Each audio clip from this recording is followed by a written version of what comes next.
오늘 우리에게 주시는 하나님의 말씀은 신약성경 요한복음 11장 21절로부터 26절 말씀이 되겠습니다.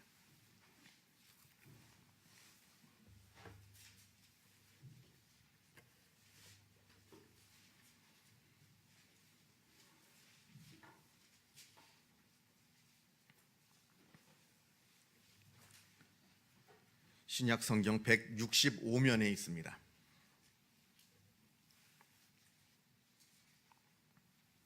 신약성경 요한복음 11장 21절로부터 26절까지의 말씀을 봉독합니다. 이 계시의 말씀을 봉독할 때에 살아계신 하나님의 음성을 다 함께 들으실 수 있기를 바랍니다.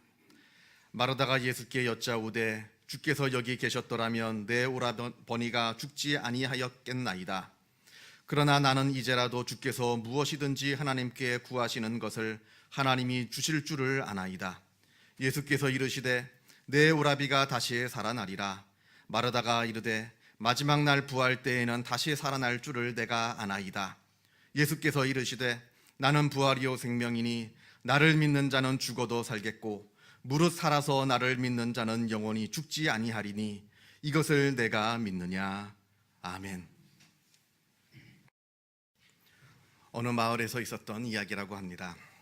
이 지역에 몇 달 동안 비가 내리지 않아서 큰 가뭄이 들었습니다.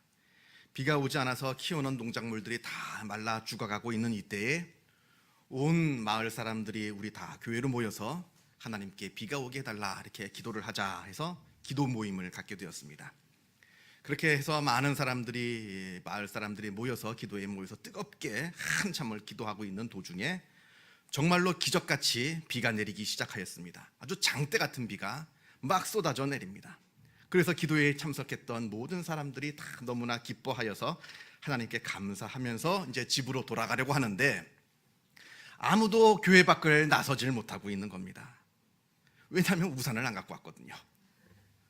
비가 오게 해달라고 그렇게 뜨겁게 기도하러 모였으면서 아무도 우산을 가져오지를 않았던 겁니다. 정말로 비가 올 줄 몰랐던 거죠. 그런데 어린 소녀 하나만 우산을 탁 펴고 유유히 교회 밖을 걸어 나갔다라고 하는 이야기가 있습니다. 우리도 이런 경험이 있지 않습니까? 절대로 이루어지지 않을 줄 믿고 기도하는 거. 우리가 그럴 때가 종종 있습니다. 절대로 이루어지지 않을 줄 알고 믿고 기도할 때가 종종 있습니다. 또 이런 우스운 이야기도 있습니다. 어느 마을에 교회하고 술집하고 나란히 이웃을 하고 있었는데 그 술집이 너무나 시끄럽고 또 그 안에서 너무나 문란한 일들이 벌어지게 되니까 교회의 교인들이 신앙생활을 하는데 너무나 큰 방해가 되었습니다. 그래서 큰 어려움이 있었다고 합니다. 그래서 교회 교인들이 합심을 해서 저 술집이 좀 망하게 해달라고 하나님께 매일같이 모여서 기도를 하였습니다. 그런데 어느 날 정말로 그 술집에 불이 나가지고 그 술집이 쫄딱 망하게 되었습니다. 그래서 이 술집 주인이 화가 나서 저 교회가 우리 술집이 매일 망하게 해달라고 기도해서 우리 술집이 망하게 되었다고 이 목사님을 고소하면서 손해배상 청구를 하게 됩니다. 그랬더니 이 목사님이 발뺌을 하면서 하는 말이 아니 기도한다고 술집에 불이 납니까? 이러면서 그 발뺌을 하였다고 합니다. 지금 누가 믿는 자입니까? 기도의 능력을 인정하는 그 술집 주인이 믿는 자입니까? 아니면 기도의 능력을 부정하고 기도로는 이런 일이 일어나지 않는다라고 말하는 저 목사님이 지금 믿는 자입니까? 누가 신앙인인가 하는 말입니다. 우리는 지금 무엇을 믿고 있습니까? 또 어떻게 믿고 있습니까? 또 말로는 믿는다 합니다만 정말로 믿고 계십니까? 믿어 의심치 않는 저 어린아이와 같은 믿음이 우리에게도 있는가 하는 그 말입니다. 오늘 우리가 같이 읽은 요한복음 11장 말씀은 예수님께서 죽은 나사로를 살리신 그 이야기의 내용입니다. 이해를 위해서 조금 더 설명을 드리자면 지금 예수님께서는 십자가를 지시기 위해서 예루살렘으로 올라가고 계십니다. 그리고 그 예루살렘 바로 옆에 붙어있는 베다니라고 하는 동네에 예수님의 사랑하시는 친구인 나사로와 그의 누이들인 마르다와 마리아가 살고 있었습니다. 그런데 이 나사로가 큰 병에 걸려서 죽게 되었습니다. 그런데 마침 예수님께서 예루살렘으로 올라가고 계시기 때문에 지금 이 나사로가 살고 있는 베다니와 그리 멀지 않은 곳에 예수님이 계시다 하는 소식을 듣게 되어서 급히 사람을 예수님께 보내어서 오셔서 우리 오라버니인 나사로를 좀 살려달라 이렇게 소식을 전합니다. 그래서 사람이 예수님께 달려가서 이 소식을 전해드렸는데 이 소식을 들은 예수님께서는 그 소식을 듣자마자 급히 나사로에게 달려갈 생각은 하지 않으시고 지금 아무 일도 하지 않으시고 이틀 동안이나 그곳에서 더 머물러 계시는 겁니다. 시간을 지금 계속해서 예수님께서 지체하고 계시는 겁니다. 이 급박한 상황에서 예수님께서 급히 가지 않으시고 이틀씩이나 시간을 보내고 계시는 겁니다. 그렇게 이틀이 지난 다음에야 제자들을 이끌고 아주 느긋하게 천천히 베다니로 걸어가십니다. 그렇게 해서 베다니에 도착해 보니 이미 나사로는 죽었습니다.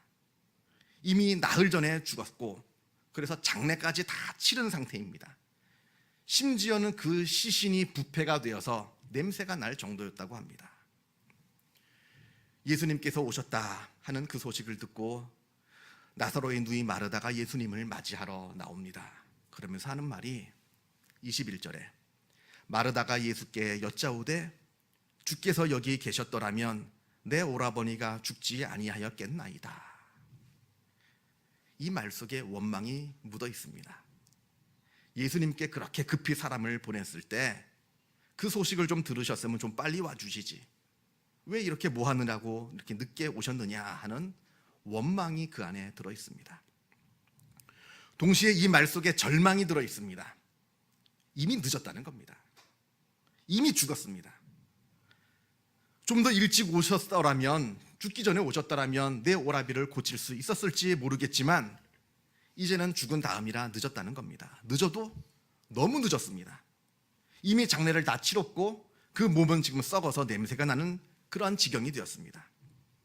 이제는 아무런 희망이 없습니다 하는 그 절망감이 이 마르다의 말 속에 묻어 있다라고 하는 겁니다. 그러면서 22절 그러나 나는 이제라도 주께서 무엇이든지 하나님께 구하시는 것을 하나님이 주실 줄 아나이다. 지금 우리 오라비가 죽었지만 그러나 예수님이 하나님께 기도만 하기만 하시면 하나님이 다 들어주실 줄을 믿습니다 하는 말입니다. 어떻게 보면 굉장한 믿음의 고백인 것 같습니다만 사실 오늘 본문을 전체적으로 쭉 읽어보면 이건 마르다가 정말로 하나님을 진짜로 믿어서 한 고백이라기보다는 어떤 의례적으로 하는 예의상의 표현 아니면 큰 의미가 없는 자기 위로 이 정도밖에 보이진 않습니다. 왜 그렇게 보냐면 이 다음 구절부터 나오는 예수님과의 대화를 잘 살펴보면 우리가 그것을 짐작할 수가 있게 됩니다. 23절에 그래서 예수님께서 말씀하십니다. 네 오라비가 다시 살아나리라. 아주 놀라운 이야기를 하십니다. 네 오라비가 다시 살아나리라. 이 놀라운 말을 듣고도 마르다가 별 대수롭지 않게 반응을 합니다. 말하기를 마지막 부활 때에는 다시 살아날 줄을 내가 아나이다.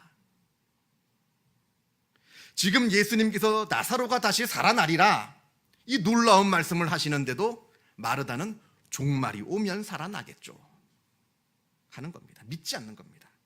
지금 마르다는 부활이라고 하는 것이 먼 미래의 일로만 여기고 지금 일어날 일이라고 생각지 못했던 겁니다. 부활이란 저 미래, 먼 미래에서나 벌어지는 성경 속에서만 나오는 그런 이야기인 줄 알았다 하는 겁니다. 지금 내 눈앞에서 현실 가운데서 이루어지고 있는 놀라운 사건이라고 생각하지 못했습니다. 아니 더 정확하게 얘기하자면 부활 자체를 아예 믿지 못했던 것은 아니었겠는가 생각이 듭니다. 지금 살아나리라 예수님의 말씀에 종말이 오면 살아나겠죠. 여기서 잠깐 한 가지 더 말씀을 드리자면 왜 예수님은 빨리 가지 않으셨을까? 그 소식을 듣자마자 좀 서둘렀다라고 하면 또 더 좋았을 텐데 왜 일부러 시간을 지체하셨을까 하는 생각을 하게 됩니다. 그건 이 사건을 통해서 예수님께서 아주 중요한 가르침을 우리에게 말씀해 주시고자 해서 일부러 지체하신 것이다 하는 겁니다. 바로 죽음과 부활, 죽음과 거듭남의 문제를 말씀하시기 위해서 일부러 나사로가 죽기까지 기다리셨다 하는 겁니다. 이걸 이제 신학적인 용어로 비유행위라 이렇게 말을 하는데, 예수님께서 우리에게 말씀을 하실 때 음성으로만, 말씀으로만 무엇을 말씀해 주시는 것이 아니라 어떠한 모습을 통해서, 행동을 통해서 우리에게 아주 중요한 말씀을 해 주시는데, 이게 바로 비유행위라고 하는 겁니다. 나사로의 사건이 바로 비유행위입니다. 이 부활에 대해서, 나사로의 죽음과 다시 살아남을 통해서 부활에 대해서 우리에게 말씀해 주시고자 일부러 지체하신 그런 비유행위의 말씀이다라고 하는 것을 우리가 기억을 했으면 좋겠고요. 자, 아무튼 예수님께서 우리에게 하시고자 하시는 그 중요한 말씀의 내용이 바로 25절과 26절에 나옵니다. 25절을 보면 예수께서 이르시되 나는 부활이요 생명이니 나를 믿는 자는 죽어도 살겠고, 그리고 26절을 보면 무릇 살아서 나를 믿는 자는 영원히 죽지 아니하리니 이것을 내가 믿느냐 말씀하십니다. 예수를 믿으면 죽은 자도 살아나리라. 25절에서 이렇게 말씀하십니다. 이건 우리가 익히 다 들어서 알고 믿고 있는 내용입니다. 예수님을 믿으면 죽어도 우리가 천국에 들어가게 되고, 우리가 죽어도 죽은 몸이 다시 살아난다, 부활을 한다. 그런데 문제는 그 다음 구절입니다. 26절. 무릇 살아서 예수를 믿는 사람은 영원히 죽지 아니하리라. 예수를 믿게 되면 아무도 죽지 않는다 하는 말인데, 정말로 이러한가? 정말로 예수를 믿으면 아무도 죽지 않는가 하는 생각을 하게 됩니다. 좀 오래된 영화이긴 합니다만 90년대 초반쯤에 개봉한 영화라고 기억이 되는데, 죽어야 사는 여자라고 하는 영화가 있습니다. 미국 영화이고요. 이 영화의 내용이 이러합니다. 영원히 늙지 않고 죽지 않는 묘약을 먹은 두 여자가 있습니다. 70이 훨씬 넘은 나이지만 20대의 젊음을 계속해서 갖고 있습니다. 그런데 이 두 여자가 서로 질투하여서 서로 싸웁니다. 그래서 한 번은 한 여자가 다른 여자를 높은 계단에서 확 밀쳐서 떨어뜨렸습니다. 그래서 계단으로 막 굴러 떨어져 내려갔는데, 이 영화가 좀 코미디 영화예요. 코미디 영화이기라서 재미있습니다만 또 그 장면들이 좀 약간 끔찍한 장면들이 좀 나오는데, 아무튼 밀었더니 굴러 떨어져 가지고 이 여자의 목이 180도 뒤로 돌아가 가지고 꺾여서 그런 상태에 있는 겁니다. 근데 그래도 죽지 않습니다. 죽지 않는 묘약을 먹었거든요. 죽지 않고 있습니다. 그랬더니 이 여자가 화가 나서 자기를 민 여자를 총으로 마구 쏴댑니다. 총으로 마구 쏴가지고 배에 커다란 구멍이 생겼는데 죽지 않습니다. 왜냐하면 죽지 않은 약을 먹었거든요. 이렇게 되니까 서로 싸우면서 서로를 상하게 하고, 서로의 몸이 찢어지고 뼈가 꺾이고 몸이 잘려나가고, 이렇게 두 사람이 몸이 점점 더 만신창이가 되는데 그래도 죽지 않는 겁니다. 이게 축복입니까? 이걸 우리가 바라고 있는 겁니까? 이건 아닐 겁니다. 무릇 살아서 예수를 믿는 사람은 영원히 죽지 아니하리라 하는 이 말씀은 그런 뜻이 아닙니다. 예수를 믿으면 도무지 죽음을 맛보지 않다, 그런 말이 아니라 여기서 말하는 죽음은 영적인 죽음을 말하는 겁니다. 그러니까 예수를 믿으면 죽음을 맞이한다 해도 다시 부활하게 되고 영생을 얻게 된다라고 하는 뜻이 바로 26절의 말씀의 뜻입니다. 그러니까 25절의 내용과 26절의 내용은 서로 다른 이야기가 아니라 같은 이야기입니다. 예수를 믿게 되면 죽은 몸이 부활하게 되고, 예수를 믿으면 그 사람이 죽음을 당하게 되나 영적인 죽음을 당하지 않고 구원을 얻게 된다 하는 겁니다. 이 이야기를 하는 겁니다. 이 말씀은 부활의 현재성을 이야기하는 겁니다. 부활은 저 멀리 있는 먼 미래에서나 오고 있는 그런 사건이 아니라 지금 현재 이곳에서 나의 삶 속에서 이루어지고 있는 것이 바로 구원이고 부활이다. 구원의 현재성을 지금 말하고 있는 겁니다. 지금 현재 우리가 살고 있는 바로 이 자리에서 부활을 경험할 수 있는 것이고 부활을 맛볼 수 있는 것이다. 여기서 말하는 부활이라고 하는 것은 구원을 말합니다.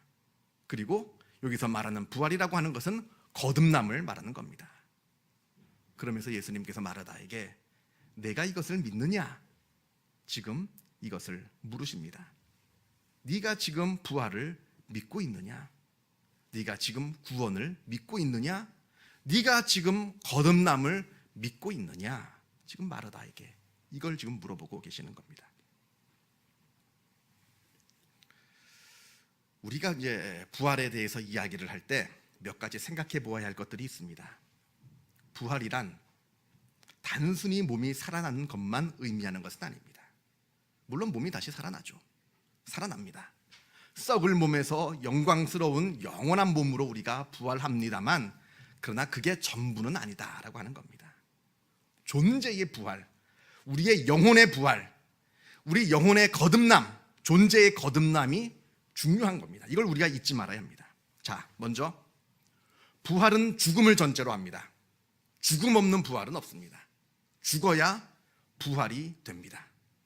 죽음을 회피해서, 죽음을 피해서, 죽음을 도망다녀서 우리가 부활을 경험할 수는 없게 된다는 겁니다. 우리가 죽어야 부활을 경험합니다.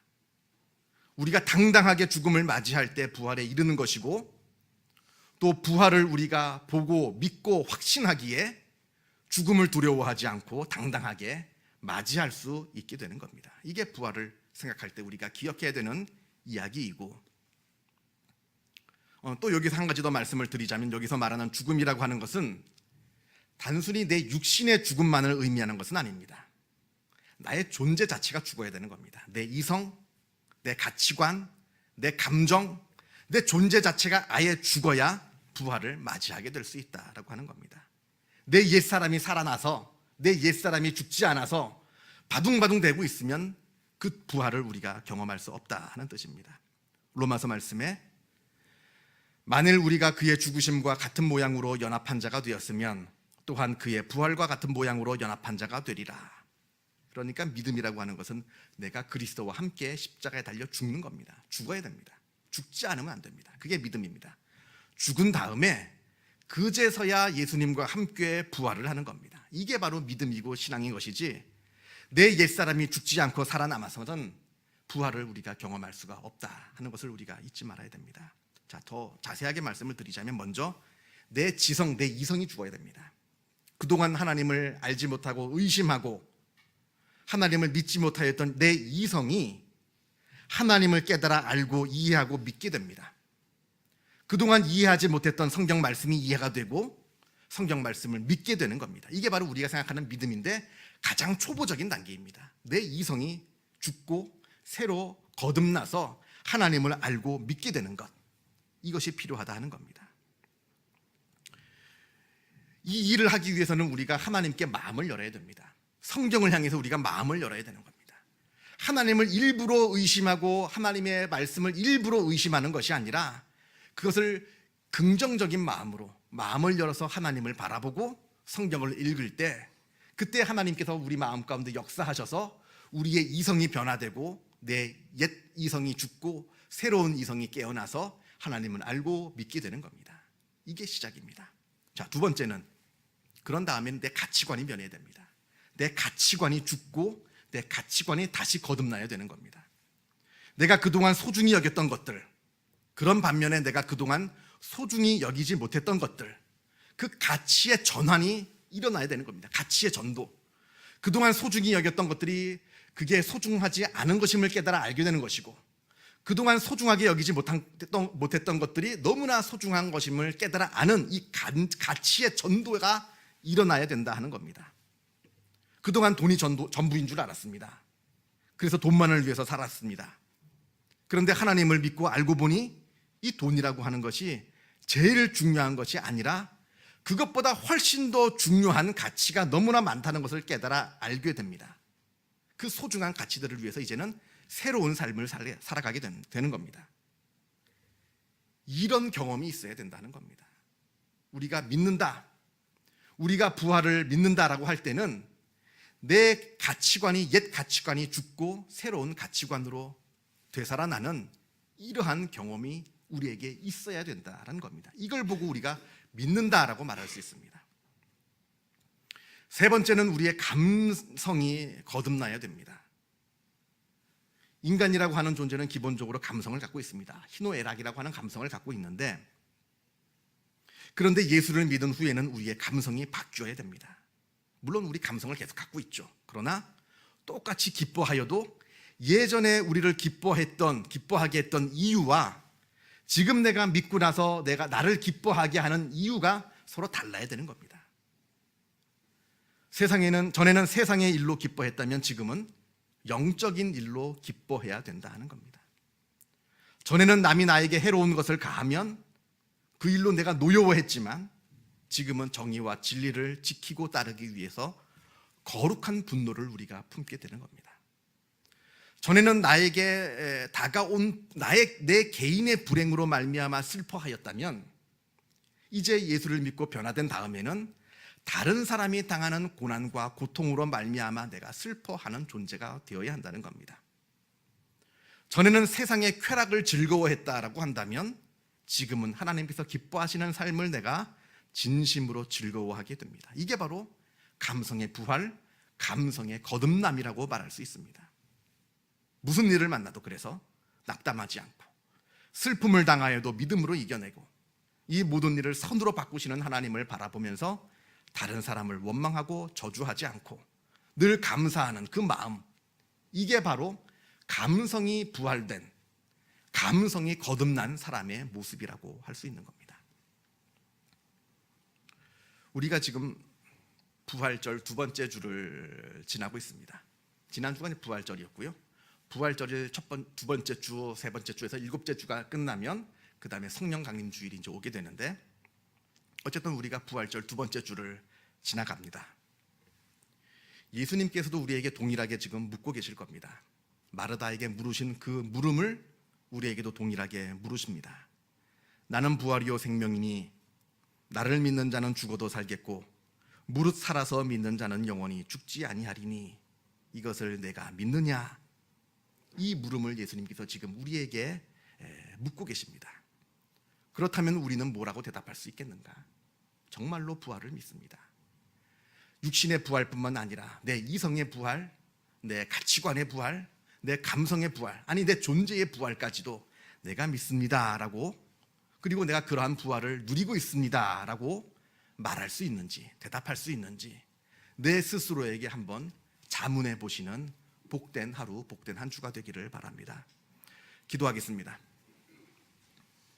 사랑과 은혜가 충만하신 하나님 아버지, 감사합니다. 우리를 하나님의 자녀 삼아 주시고 우리로 하여금 부활을 알게 하시고 부활을 경험하게 하심에 주님의 은혜에 감사를 드립니다. 우리가 진심으로 부활을 믿게 하여 주옵소서. 부활을 저 멀리 있는, 나와 상관이 없는 저 먼 미래의 일로 여기지 않게 하여 주옵시고, 지금 나의 삶 속에서 우리가 맛보고 즐길 수 있는 놀라운 하나님의 은혜의 사건임을 알아 우리가 부활을 맛보고 부활을 확실하게 믿는 하나님의 백성들이 다 되게 하여 주옵소서. 우리의 육신의 부활을 믿게 하여 주옵시고 영원한 생명을 우리가 바라보게 하여 주옵시며, 또한 그것을 바라보면서 나의 이성이 깨어나고 나의 가치관이 변화되며 나의 감정이 부활하며 거듭나며 나의 존재가 새로운 존재가 되어가는 놀라운 경험들을 우리가 하게 하여 주옵시고, 그로 말미암아 우리들의 삶 가운데 부활의 기쁨이 충만한 복된 삶을 살게 하여 주시옵소서. 모든 것 주님께 감사드리오며 이 모든 말씀 우리 주 예수 그리스도 이름으로 기도하옵나이다. 아멘.